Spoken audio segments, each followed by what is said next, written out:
네, 하나님께서 주시는 말씀은 누가복음 23장 39절에서 49절, 신약 139면에 있습니다. 누가복음 23장 39절에서 49절 말씀입니다. 신약 139면에 있습니다.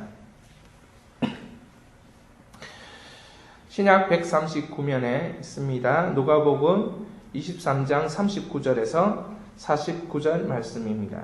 제가 봉독해 올리겠습니다. 달린 행악자 중 하나는 비방하여 이르되 내가 그리스도가 아니냐 너와 우리를 구원하라 하되 하나는 그 사람을 꾸짖어 이르되 내가 동일한 정죄를 받고서도 하나님을 두려워하지 아니하느냐 우리는 우리가 행한 일에 상당한 보응을 받는 것이니 이에 당연하거니와 이 사람이 행한 것은 옳지 않은 것이 없느니라 하고 이르되 예수여 당신의 나라에 임하실 때에 나를 기억하옵소서 하니 예수께서 이르시되 내가 진실로 내게 이르노니 오늘 내가 나와 함께 낙원에 있으리라 하시니라. 때가 제60쯤 되어 해가 빛을 잃고 온 땅에 어둠이 임하여 제9시까지 계속하며 성소의 휘장이 한가운데가 찢어지더라.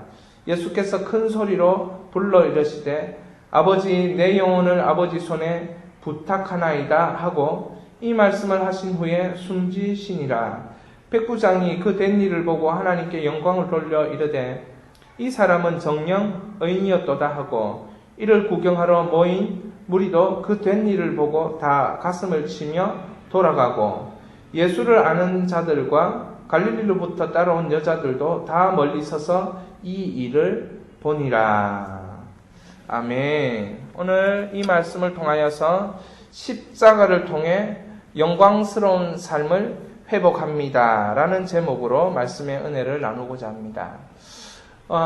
이 고난주간에 새벽 기도를 하면서 십자가와 용서라는 주제로 새벽 기도를 드리기도 하고 십자가를 통하여서 용서될 뿐만 아니라 우리의 인생에 회복하는 것을 두고 그리고 십자가의 그 은혜로 영광스러운 삶을 어떻게 사는지 그렇게 살펴보았습니다. 오늘은 고난주간 금요일입니다. 예수 그리스도께서 2000년 전에 이 십자가를 죄인을 위하여서 지신 날입니다. 이 날을 다 교회들마다 기념하고 그래서 십자가로 나아가는 그런 시간을 가집니다. 저희 교회에서도 십자가를 통해서 영광의 삶을 회복하는 금요 철야가 되어지기를 소망하고 성찬식을 진행하도록 하겠습니다. 성찬식에 앞서서 설교를 듣고 우리가 마음을 준비하면 하나님 앞에 더 연락되는 우리의 마음과 묵상이 될 것으로 확신합니다. 인간에게 있어서 이 육신의 고통이란 것은 빼놓을 수 없는 삶의 일부인 것 같습니다. 정신적인 고통 또한 삶에서 빼놓을 수 없는 일부가 된다는 것을 깨닫습니다. 어느 시대를 막론하고 이 고통의 문제는 여전히 우리의 인생을 많이 생각해 보게 만들고 많이 돌아보게 만드는 것 같습니다. 많은 사람들이 고난과 고통의 문제를 극복하기 위해서 좋은 생각을 하고 또 발명품도 발명해내고 또 의학기술도 발달되고 생명력 있는 여러 가지 활동들을 통하여서 그 고난의 문제와 아픔의 문제를 극복하려고 몸부림을 치고 있고 오늘도 그런 몸부림을 치고 있는 순간들을 보내고 있습니다. 우리 이 민족 가운데 우리 단원고 학생들에게 일어난 이 수학여행을 가면서 이 세월호라는 그 선박이 이 침몰하면서 엄청난 이제 고통의 문제가 우리 가운데 생겼습니다. 그 유가족들은 말할 것도 없고 아직까지 생사를 확인하지 못하는 270여 명을 생각하면서 큰 고통이 지금 임하고 있습니다. 국가적으로 이 큰 고통을 어떻게 해결하기 위해서 대통령도 친히 그 장소에 가서 여러 가지 얘기를 하고 위로를 하고 또 해결을 위해서 힘을 모으고 있는 것을 우리가 봅니다. 우리가 다 같이 이런 고통의 문제를 해결하기 위해서 우리의 생명력을 총동원하기도 하고 정말 우리의 열심을 내어보기도 합니다. 그러나 우리가 고통의 문제를 해결하기 위해서 아무리 노력한다 할지라도 이 죽음의 문제를 해결할 수 없음을 우리 모두는 잘 알고 있습니다. 그래서 나이가 들면 모든 것을 내려놓는 삶들을 많이 연습하고 훈련하는 것 같습니다.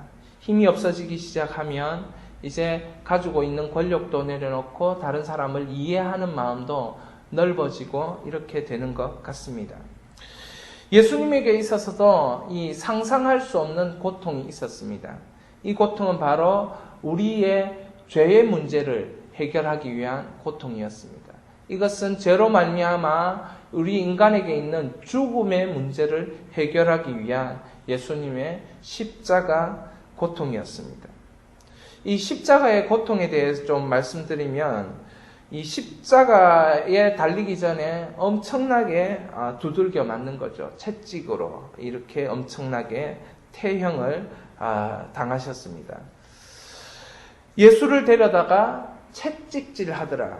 요한복음 19장 1절입니다. 그런데 이 채찍질에서 이 채찍의 구조가 39개의 가닥으로 되어 있고 이 39개의 가닥에 따라 이 가닥 가죽 위에다가 이 갈고리, 뼈 조각이나 쇠 조각을 붙여 놓았습니다. 그 쇠 조각이나 뼈 조각을 붙여 놓음으로 해서 이 죄인의 등에 이 태형을 강할 때에 이것이 그 몸에 박혀서 떨어질 때 이 살을 함께 떼어버리는 그런 일들을 하는 것이죠. 그래서 이걸 심하게 맞으면 살이 멍들 뿐 아니라 이 근육 조직이 째지는 그런 일들이 일어나는 것입니다. 그리고 나서 이 태형을 심하게 당하면 이 온몸에 정맥이 다 드러나기도 하고 근육과 근골의 그 뼈도 드러나고 일부 이 안에 있는 창자나 이런 부분들이 드러나기도 한답니다. 뿐만 아니라 예수님께서 당하신 이 고통은 이 십자가에 이 나무를 짊어지고 가고 이 십자가를 지는 고통을 당하셨죠.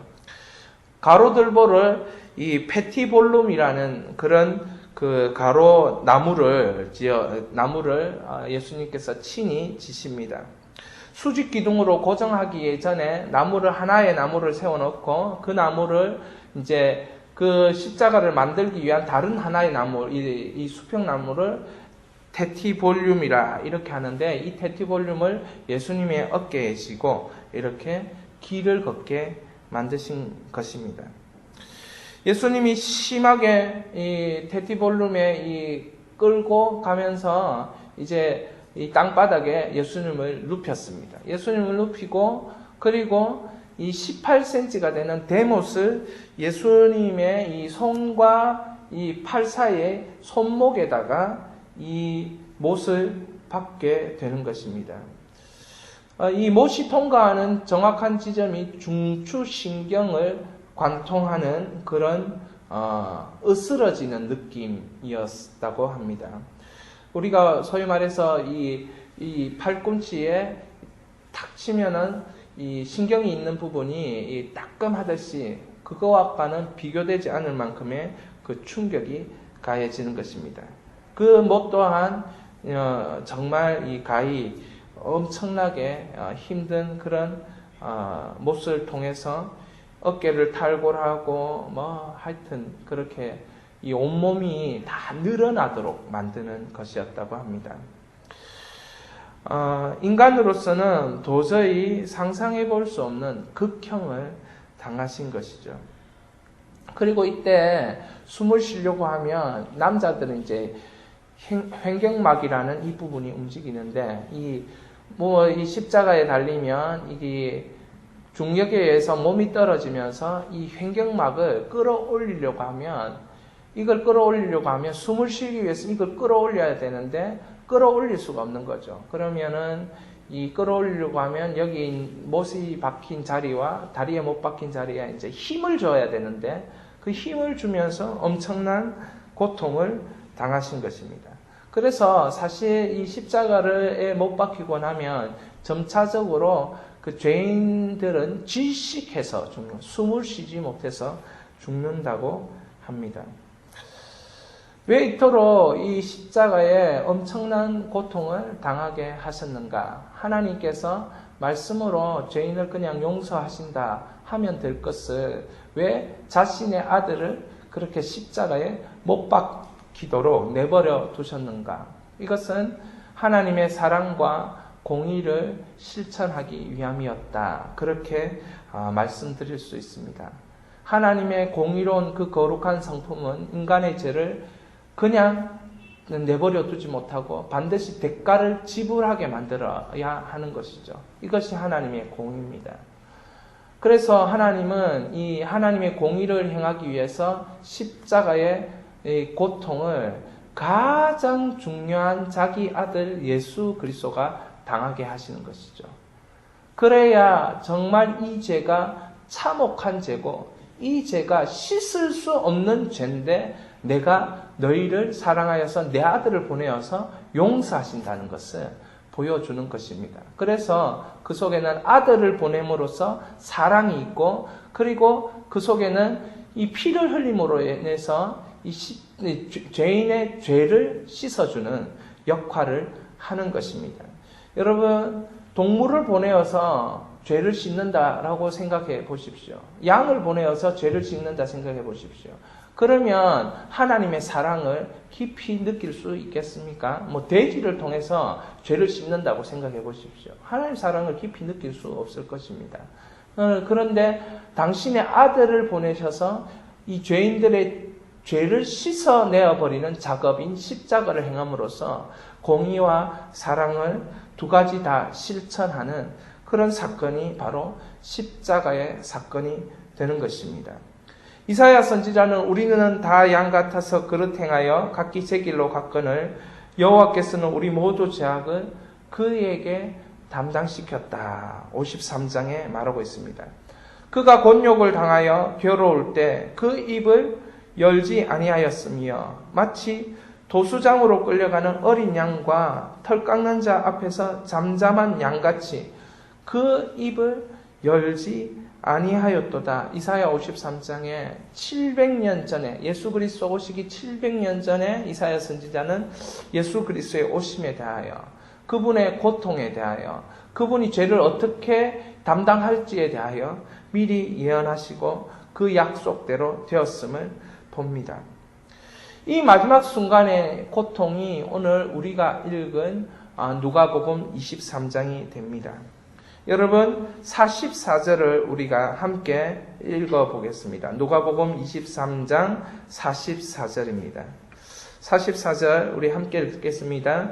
때가 제6시쯤 되어 해가 빛을 잃고 온 땅에 어둠이 임하여 제9시까지 계속하며 여기서 해가 빛을 잃었다라는 단어적 의미는 떠나갔다, 생략하다, 지나가다, 실패하다, 죽다 이런 의미를 가지고 있습니다. 해가 빛을 잃는다는. 그래서 해가 빛을 잃는 것은 보통 자연현상 일식과 월식을 가리키는 것입니다.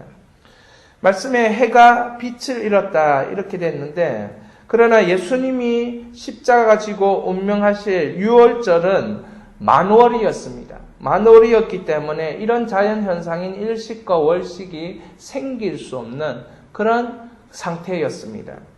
그럼에도 불구하고 해가 빛을 잃었다라고 말하는 것은 이 일을 전체적으로 주관하시는 분이 계시다. 이 일은 그냥 하나의 단 개인의 사건으로 끝나는 것이 아니고 전 우주적인 사건이다라는 것을 보여주는 것이죠. 해가 빛을 잃음으로 말미암아 예수 십자가의 사건은 우주적인 사건입니다. 해가 빛을 잃음으로 말미암아 이 예수 십자가의 사건은 모든 인류의 죄인들을 용서하시는 사건이 되는 것입니다. 십자가 사건에서는 하나님 아버지가 친히 개입하고 있는 것을 보여주고 있는 것이죠. 만천하에 하나님의 지금 자연 만물을 통하여서 친히 이 십자가 사건을 증거하고 계시다라고 보이는 것이 해가 빛을 잃고 라는 뜻이 되겠습니다. 실제로 예수님이 운명하실 때 모든 어두움이 땅을 덮었다. 그렇게 말합니다. 다른 복음서는 이 장면에 운명하시는 것, 숨지는 것에 대하여 영혼이 떠나가시다, 돌아가시다 표현하고 있는데 유독 누가복음에서만 육체적인 죽음, 몸의 죽음을 강조하고 있습니다. 몸의 죽음, 육체적인 죽음을 강조하고 있죠. 베드로전서 2장 24절에 이렇게 기록합니다. 친히 나무에 달려 그 몸으로 우리 죄를 담당하셨으니, 몸으로 베드로 사도는 예수가 몸으로 죄를 담당했다는 거죠. 이는 우리로 죄에 대하여 죽고 의에 대하여 살게 하심이라. 그가 채찍에 맞음으로 너희는 나음을 얻었나니. 육신의 질고조차도 예수님이 몸으로 채찍을 맞았으므로 우리의 육신의 질고도 낫는다라고 베드로 사도는 확인시켜 주고 있는 것입니다. 그렇게 하면서 죄에 대하여 죽고 의에 대하여 살게 하려고 몸으로 예수님이 죽으신 것입니다. 여러분, 여러분이 십자가를 통과하면 여러분의 몸, 여러분이 몸으로 살고 있는 인생이 영광스러운 인생으로 충분히 변할 수 있다는 것을 오늘 말씀은 우리에게 확인시켜주고 있습니다. 예수님은 몸으로 우리 죄를 담당하신 것입니다.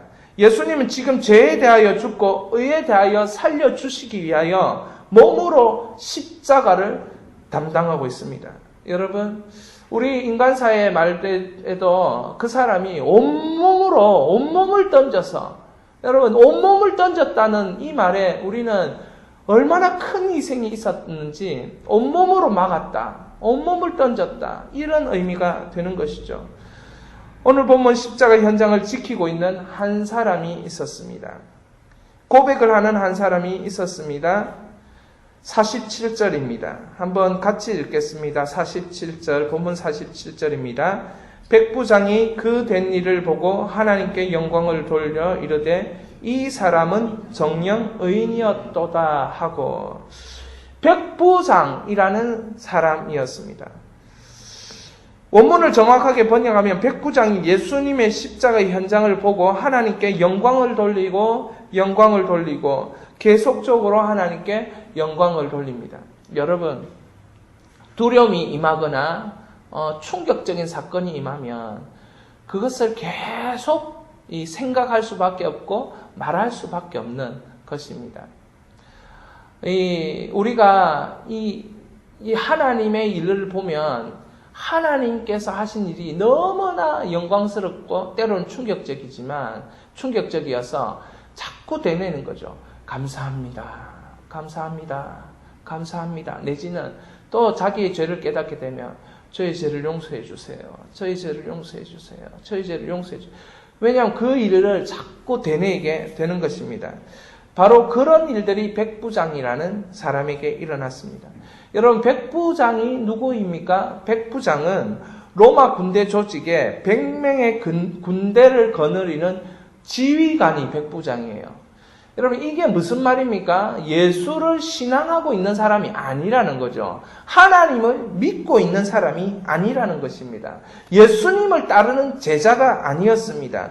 적국의 장수였습니다. 어떻게 예수님의 죽음을 보고 적국의 장수가 영광을 하나님께 돌릴 수 있냐는 것입니다. 영광을 하나님께 돌리면서 이 적국의 가장 폭동을 일으키는 죄수의 죽음을 보면서 정녕 의인이었도다, 그렇게 말할 수 있는가 말이죠. 사랑하는 여러분, 누군가의 장례를 보며 어떤 사람이 하나님께 영광을 돌릴 수 있다는 이것이 얼마나 큰 것이겠어요.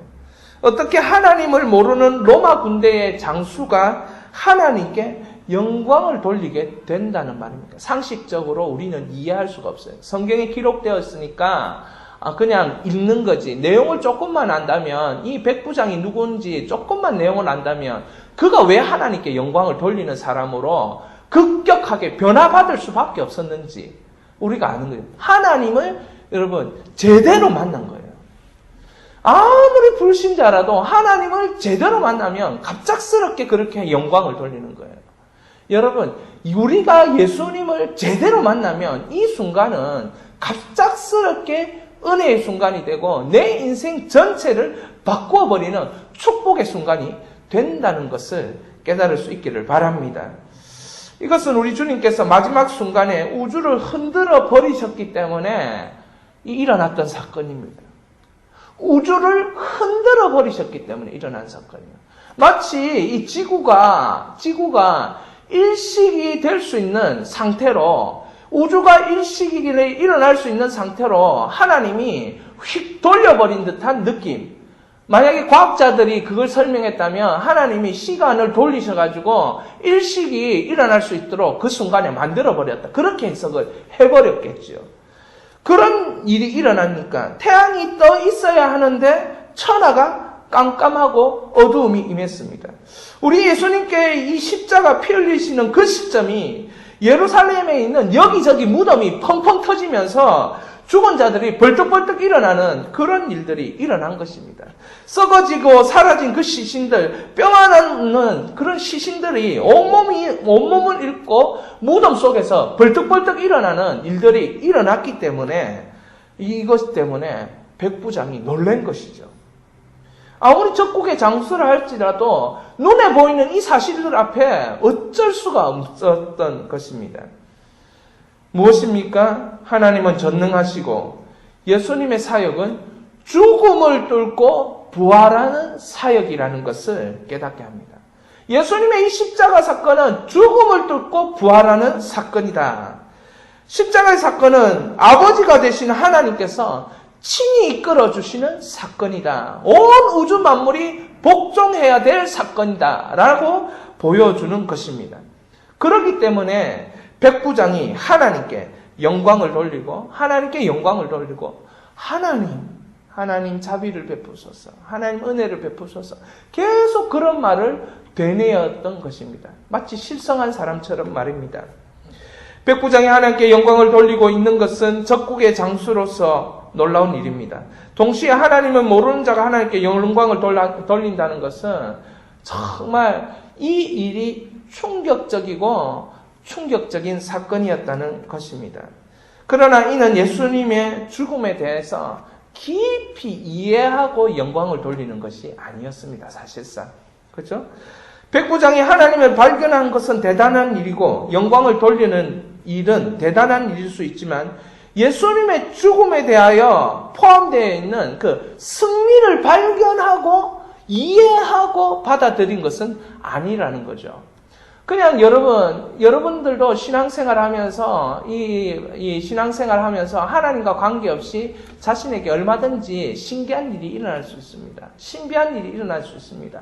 그러나 그 깊숙이 담겨진 그 의미를 안다는 게 하나님과 우리의 관계 가운데서는 더 중요한 것이죠. 내가 고난을 당했는데 그 고난 가운데 깊숙이 숨어있는 하나님의 그 사랑을 안다. 그게 더 중요한 것이죠. 내가 또 잘 되었는데 그 하나님께서 오늘날 나를 어떻게 그렇게 축복하셨는지 그 깨닫게 되는 것이 하나님과 관계에 있어서는 그게 더 중요한 거예요. 그냥 그 일이 일어난 게 중요한 게 아니고. 그렇지 않습니까? 교회도 마찬가지죠. 교회가 잘 안 될 때, 목사는 여기에서 깊은 하나님과의 관계 가운데서 의미를 찾으면 그 하나님께서 더 기뻐하시는 역사가 일어나는 것이죠. 부흥이 돼도 마찬가지죠. 교만할 것이 아니고 하나님께서 이 부흥을 왜 주셨는가? 깊이 그 은혜를 깨달으면서 그것을 감사하는 삶으로 바꾸며 그 하나님과의 관계 가운데서 더 풍성한 영적인 기쁨을 누리게 되는 것입니다. 그런데 백부장에게는 이런 것이 없었다는 것이죠.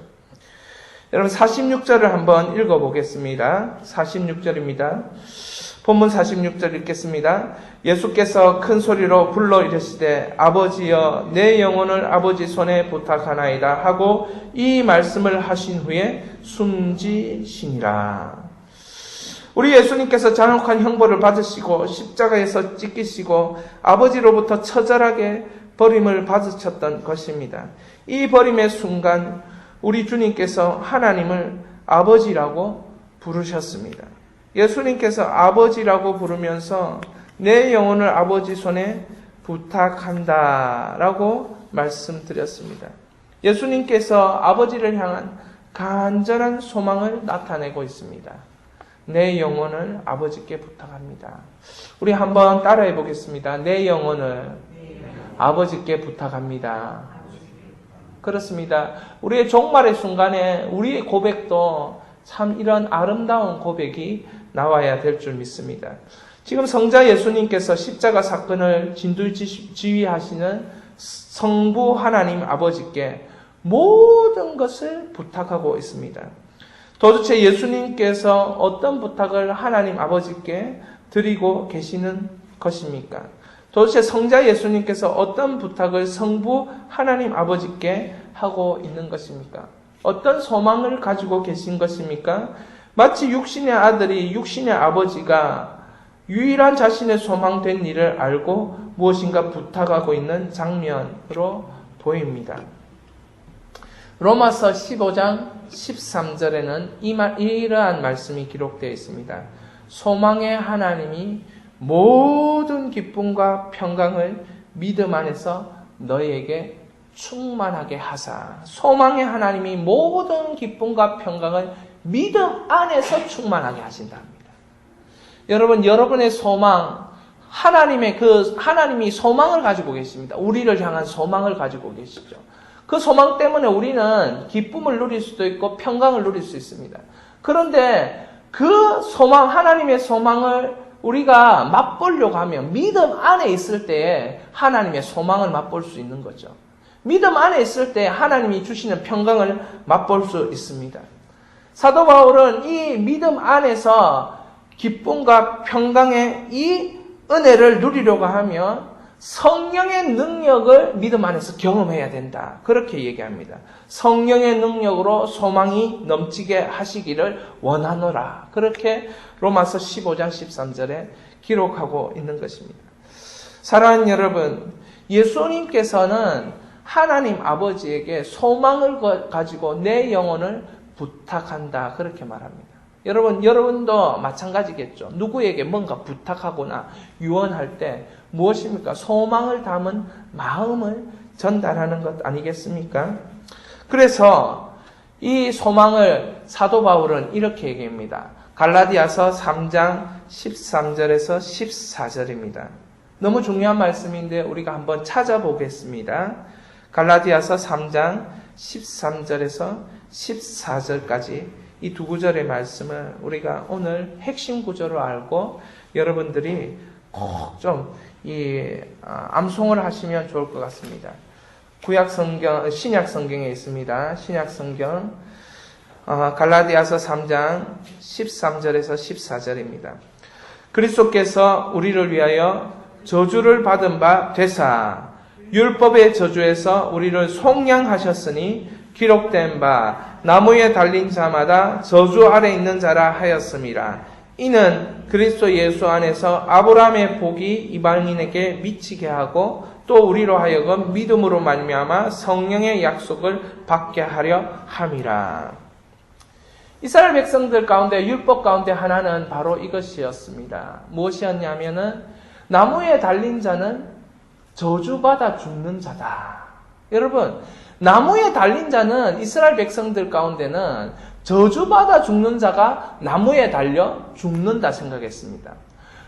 이 유대를 지배하던 로마 정부는 이 사실을 잘 알고 있었기 때문에 죄인들을 십자가에 못 박혀 죽임으로 말미암아 죄인들이 저주받아 죽는다. 이렇게 이 유대 백성들에게 교육하는 차원에서 십자가 형태를 사용한 것입니다. 예수를 십자가에 못 박혀 죽인 이유도 바로 예수가 저주받아 죽는 인물이라는 것을 로마 정부가 보이기 위해서 예수를 십자가에 못 박은 것이에요. 당연히 그곳에 있는 대제사장들이나 그곳에 있는 종교 지도자들, 특히 이 사도 바울 같은 이 율법에 심취되어 있는 사람들은 저 사람은 저주받아서 죽는 거다, 이렇게 생각했습니다. 그런데 사도 바울에게 놀라운 일이 일어난 것이죠. 저주받아서 지금 지옥에 뒹굴고 있어야 되는 예수가 다메섹 도상에서 빛으로 역사하셔서 네가 핍박하는 예수라, 이 음성이 들리게 된 것입니다. 이 음성이 들리게 되면서 그때 사울은 아니 저주받아 죽었으면 지옥에 뒹굴고 있어야 되는데 다메섹 도상으로 이 예수 믿는 자를 핍박하고 가두려고 가는 자에게 빛으로 나타나서 네가 핍박하는 예수라, 이 말을 하는 이유가 뭘까?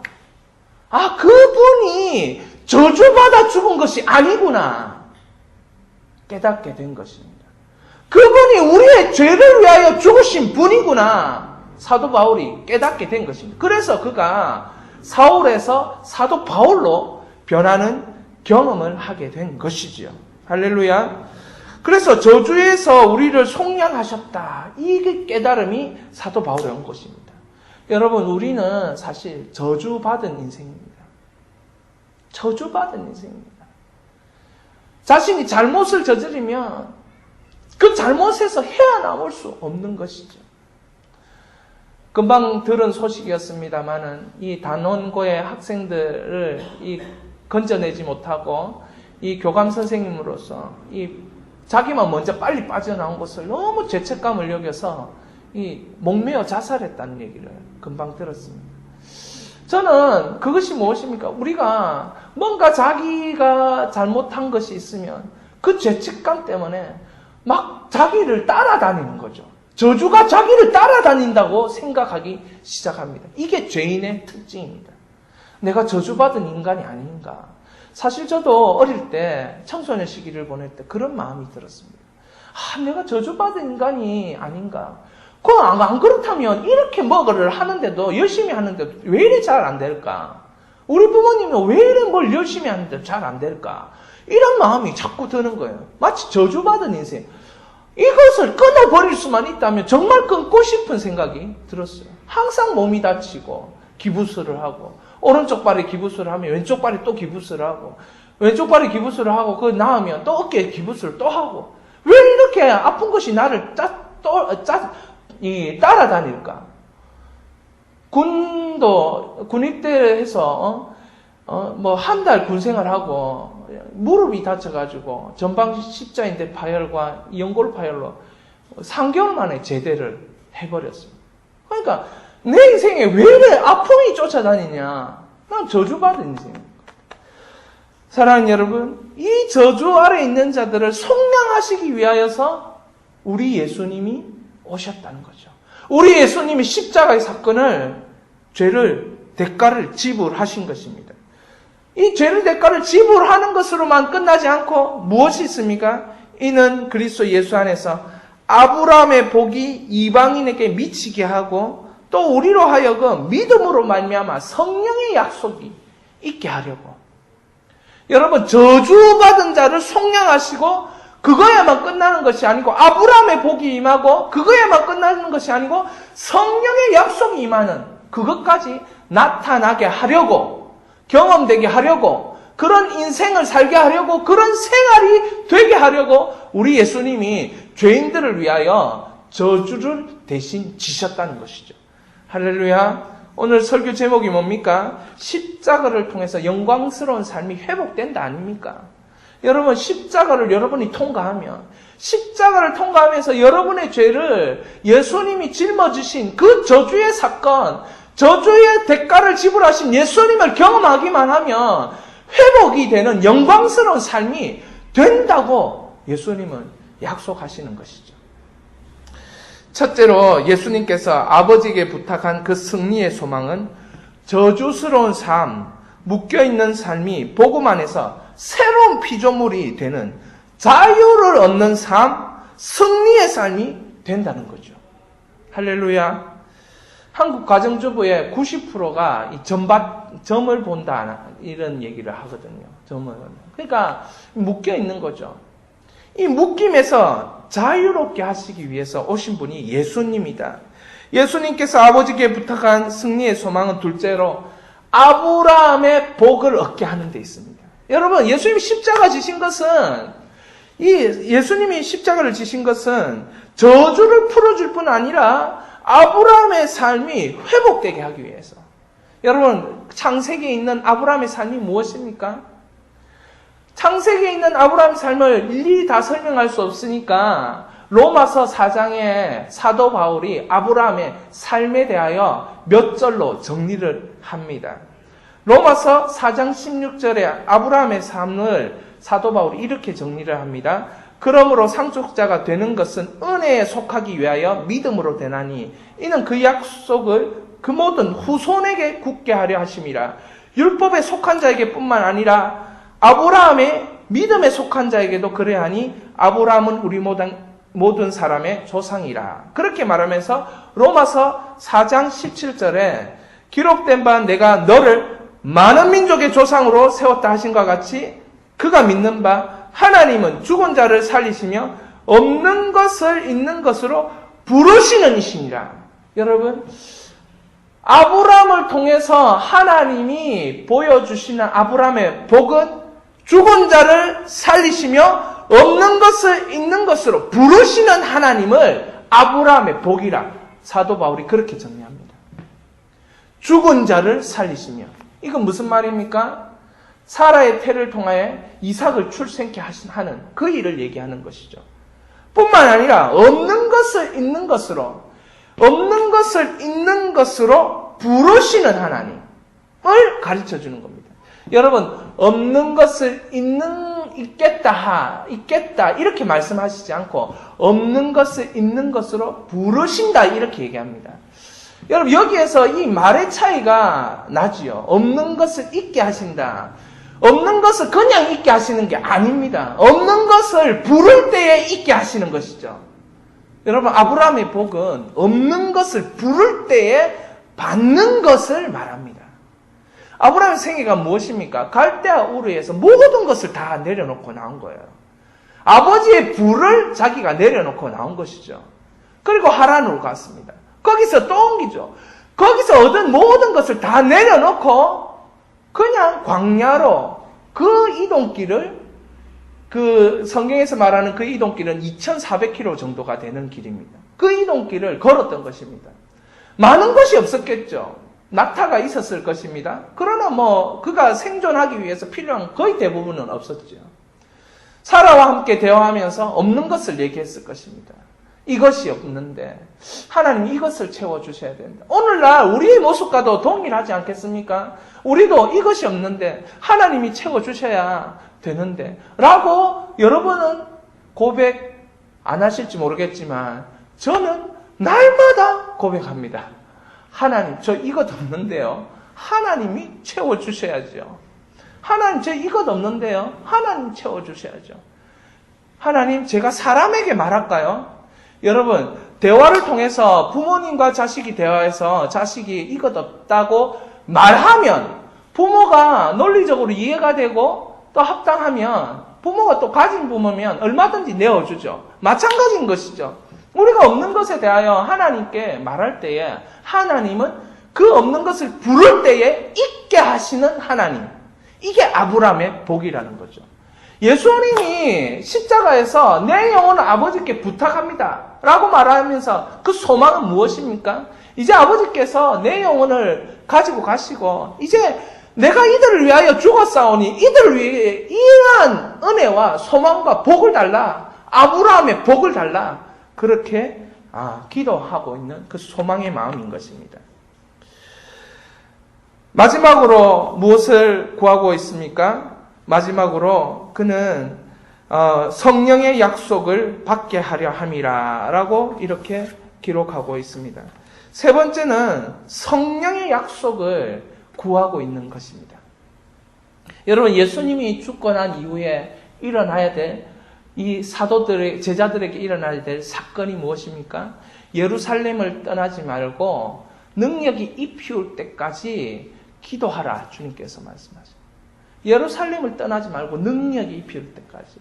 이제 자녀로서 살 수 있는 능력이 성령으로 말미암아 생긴다는 것이죠. 할렐루야. 여러분, 볼지어다 내가 아버지께 약속한 것을 너희에게 보내리니 너희는 위로부터 능력이 입혀질 때까지 이 성에 머물라. 할렐루야. 그러므로 성령으로 세례를 받는다는 것은 능력을 받는다는 것을 의미합니다. 여러분, 하늘 문이 열리고 능력이 임하는 것을 사모해야 합니다. 왜 그렇습니까? 몰라서 못하는 게 아니고 알아도 안 되는 것이죠. 왜 그렇습니까? 능력이 없는 거예요. 기도해야 되는지 모르는 사람이 어디에 있어요? 성경을 봐야 되는지 모르는 사람이 어디에 있습니까? 쫓기다 보니까 그것에 집중할 수 있는 여유가 없는 것입니다. 그것을 다시 찾아낼 수 있는 그런 능력이 우리에게 필요한 것입니다. 너희는 너희가 하나님의 성전인 것과 하나님의 성령이 너희 안에 계신 것을 알지 못하느냐. 이제 우리는 성전으로서의 축복을 우리 몸에 담고 있는 사람들입니다. 얼마나 큰 축복입니다. 우리가 사는 삶이 뻔한데 하나님이 우리를 성전으로 지목했다는 것이죠. 성령이 우리 안에 거하도록 함으로 말미암아. 여러분, 우리의 삶이 뻔하지 않습니까? 날마다 쫓기고 날마다 좌충우돌하고 날마다 우리의 내면이 준비되어 있지 않음에도 불구하고 우리를 성전으로 선택하셨다는 것. 그게 영광스러운 것이죠. 그래서 우리는 이제부터 성령과 동행하면서 얼마든지 하나님의 뜻을 구하면서 살 수 있는 존재가 되었다는 거죠. 이걸 깨닫지 못하면 성령을 구할 수 있는 존재가 아니라는 것을 모르기 때문에 성령의 도움을 구하지 않겠죠. 여러분, 오늘도 여러분은 성령을 구할 수 있는 존재로 사셨는데 그럼에도 불구하고 성령의 도움을 안 구하고 살았을지도 모릅니다. 이게 우리의 안타까움이에요. 이게 우리의 이 절망이죠. 여러분, 성령의 도움을 구할 수 있기를 바랍니다. 사소한 것이라도 성령께 도움을 구하십시오. 작은 문제라도 큰 문제라도 성령님, 이게 해결돼야 그 다음이 있는데, 저는 항상 이런 기도를 합니다. 성령님, 내 문제를 해결하지 못하고 제가 어떻게 딴 사람 문제를 위해서 기도해 줄 수가 있겠습니까? 내 문제를 해결하지 못하고. 여러분, 이 참담함에 목사가 왜 힘드냐? 여러분, 목사가 힘든 이유는 성도가 힘들면 목사가 앉아서 자기 죄라고 생각하는 사람이 목사입니다. 그러니까 목사가 스트레스가 많고 힘이 든 것입니다. 그러니까 성도가 잘 되면 목사 기분이 너무 좋아요. 내하고 관계가 없지, 관계없이 그분이 잘 됐다는 그 이유 하나만으로. 근데 성도님들이 잘못되면 내가 뭔 잘못을 많이 했는지 이런 죄책감이 내 안에 굉장히 찾아들어요. 그럴 때마다 저는 기도합니다. 성령님, 저분을 찾아가서 좀 도와주세요. 성령님, 내 문제를 해결할 수 있어요. 그분의 문제도 해결할 수 있다라고 제가 말해주지 않겠습니까? 그렇게 성령님께 구합니다. 나의 믿음 생활, 나의 가정 생활, 나의 사회 생활, 나의 경제 생활, 나의 인간관계 모두에서 제대로 유지하려면 하나님의 다스림이 있는 이 성령으로 말미암은 삶이 되지 않으면 이 나의 인간관계, 나의 믿음 생활, 나의 경제 생활, 사회 생활이 제대로 되지 않습니다. 그러니까 성령으로 말미암은 삶이 되어야 하는 것입니다. 진짜 나를 찾으려면 성령을 경험하셔야 돼요. 불을 경험하셔야 됩니다.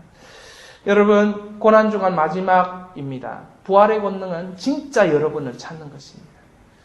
오늘 고난주간 금요철의 기도의 마지막 날이죠. 십자가를 경험하는 것이 무엇입니까?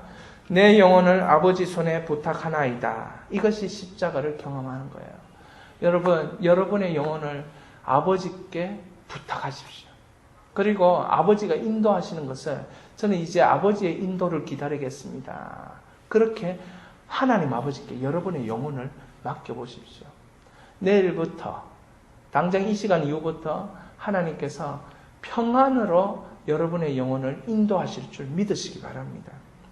약속하신 것처럼 저주의 삶이 끊어지고 이제 아브라함의 복이 임하고 성령의 약속이 있는 그런 삶을 살게 될 줄 믿습니다. 사랑하는 여러분, 아브라함이 영적 아비로서의 삶을 제대로 사는 그런 은혜를 받았습니다. 부활의 삶을 산다는 것, 예수를 체험하고 제대로 산다는 것은 영적 아비가 되는 것이에요. 저는 단순히 여러분의 일상의 문제만 해결하는 사람 되어 있는 것이 십자가를 통과한 삶이 아니라고 생각합니다. 십자가를 제대로 통과한 사람은 영적 아비에 대한, 영적 어미에 대한 부담감이 있습니다. 내가 영적 아비가 되어야지. 내가 영적 어미가 되어야지. 여러분, 아브라함의 복이 무엇입니까? 새로운 민족을 시작하는 게 아브라함의 복 아닙니까? 우상의 집안에서 새로운 하나님의 백성을 시작하게 만드는 게 아브라함의 복입니다. 그러니까 아브라함의 복은 영적 아비, 영적 어미가 되는 것이죠. 성령이 왜 있겠습니까? 우리를 영적 아비, 영적 어미로 만들기 위해서 성령이 있는 것이죠. 하나님 나라를 어떻게 만듭니까? 우리가 영적 아비, 영적 어미가 되어야 하나님 나라를 만들 수 있는 것입니다. 저는 여러분들이 영적 아비, 영적 어미가 되어지기를 축복합니다. 그렇다면 여러분이 십자가를 통한 영광스러운 삶이 되는 사람이 될 것입니다. 하나님은 그것을 원하십니다. 이 시간 우리가 한번 기도하겠습니다. 이 고난주간에 이제 성찬 예식을 아주 간단하게 할 것이지만 하기 전에 우리가 기도를 좀 하고 성찬 예식을 하기를 원합니다. 우리 기도하겠습니다. 같이 기도합니다. 하나님, 이 시간에 성찬 예식을 거행하기 전에 주님 앞에 나아갑니다. 주님이 피 흘리신 십자가를 생각하면서 우리가 주님 앞에 나아가기를 원합니다. 이 시간 성찬 예식을 통하여 하나님의 영광이 드러나는, 그리고 우리 가운데 큰 기쁨과 감격이 있는, 권능이 있는 삶이 될 수 있도록 축복하여 주시옵소서. 예수님의 이름으로 기도하였습니다. 아멘. 우리 하나님께서 우리에게 큰 은혜를 주실 줄 믿습니다. 십자가 영상을 한번 보고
불을 꺼주시죠. 네. 내가 너에게 전한 것은 주께서 받은 것이니 곧 주 예수께서 잡히시던 밤 떡을 가지사 축사하시고 떼어 이르시되 이것은 너희를 위하여 내 몸이니 이것을 행하여 나를 기념하라 하시고 식후에 또한 그와 같이 잔을 가지고 이르시되 이 잔은 내 피로 세운 새 언약이니 이것을 행하여 마실 때마다 나를 기념하라 하셨으니 너희가 이 떡을 먹으며 이 잔을 마실 때마다 주의 죽으심을 그가 오실 때까지 전하는 것이니라. 그들이 먹을 때에 예수께서 떡을 가지사 축복하시고 떼어 제자들에게 주시며 이르시되 받아서 먹으라 이것은 내 몸이니라 하시고 또 잔을 가지사 감사 기도하시고 그들에게 주시며 이르시되 너희가 다 이것을 마시라 이것은 죄 사함을 얻게 하려고 많은 사람을 위하여 흘리는 바 나의 피 곧 언약의 피니라. 이 시간 우리 한번 기도하겠습니다. 하나님, 내가 예수님의 몸을 받기에는 여전히 부족한 자입니다. 내가 여전히 그 예수님의 피, 언약의 피를 받기에는 아직 부족한 자입니다. 그러나 그 부족함과 죄를 사하시기 위해서 오신 분이 예수님이라는 것을 믿습니다. 이 시간 기도하며 나아가오니 나를 불쌍히 여기시고 나를 용서하여 주시고 나를 회복시켜 주시옵소서. 이 시간에 그 믿음을 가지고 기도하도록 하겠습니다. 기도하시겠습니다.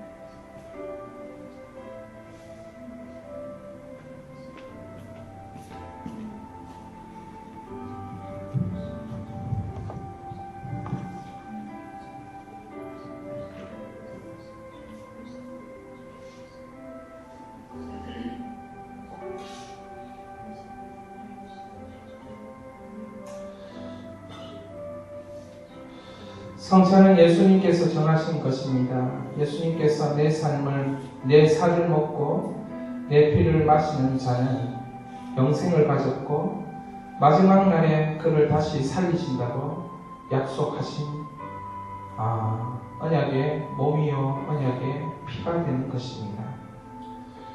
이 시간 하나님 앞에 우리가 믿음으로 나왔습니다. 말씀을 들었습니다. 이제 하나님께서 우리에게 말씀하십니다. 십자가를 통하여 영광의 삶을 회복할 수 있다 말씀하십니다. 이 말씀을 우리가 기억하면서 조용히 이 앞으로 나오시겠습니다. 이 앞으로 나오셔서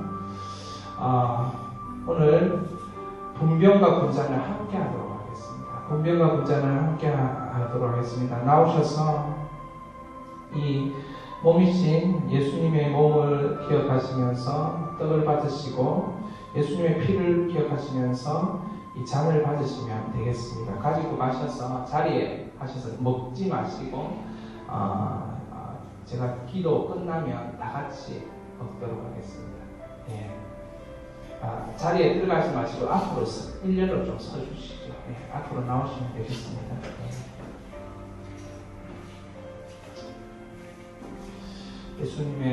이것은 예수님의 몸입니다.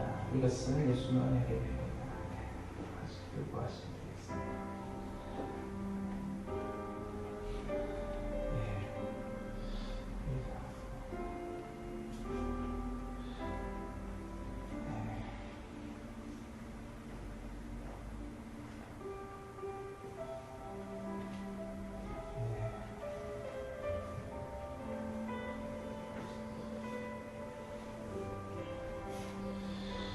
드시지 마시고 우리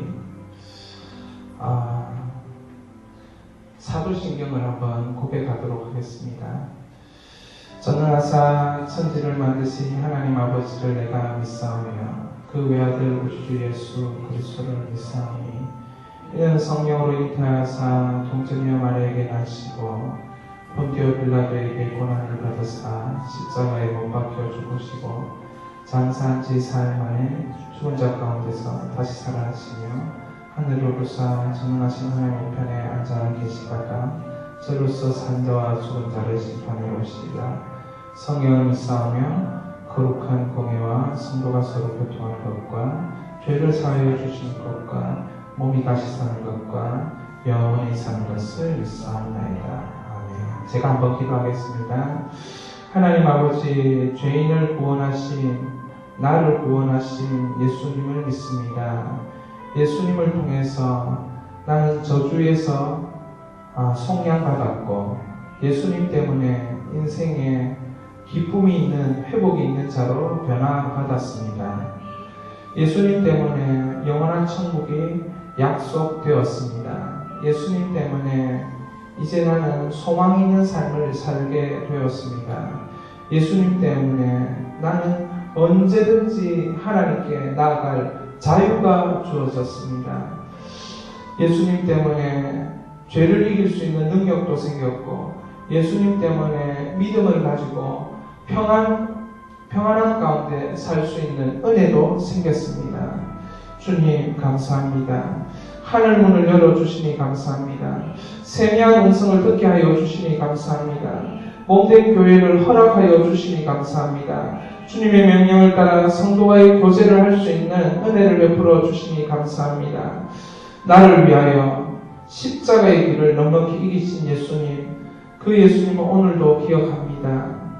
제자들을 보고 치고 그 발을 씻으시며 내가 네 발을 씻겨야 너와 관계가 있는 사람이라고 말씀하시며 지극히 인간적으로 다가가시기도 하시고 하나님의 그 놀라우신 사랑으로 다가가시기도 하시면서 우리를 회복시키셨던 예수님, 이 예수님을 기억합니다.